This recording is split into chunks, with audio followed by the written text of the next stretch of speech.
Hindi naman solo talaga, totally, pero mas self-discovery era, self-love era. We're all about talagang Discovering. exploring Yes. the world. I would love to travel more this year. So, ayun, marami talaga.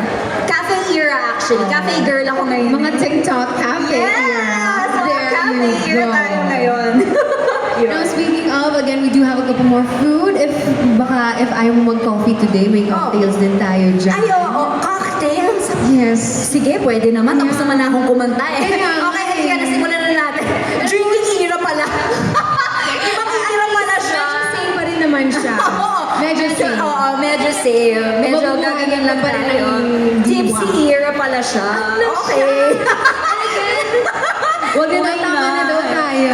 Pero madami pa tayo dito. And of course, we're gonna let you go now. And maybe Okay. mingle with a couple more Yes, of our I would love to Wednesdays. try all the booths. Kasi parang sobrang colorful. Napuntahan mo na ba? Medyo. Alin yung napuntahan? Yung lullaby. Kasi yun yung hindi Lullaby. nakamabango. Ano yung lullaby? Ayun nandun?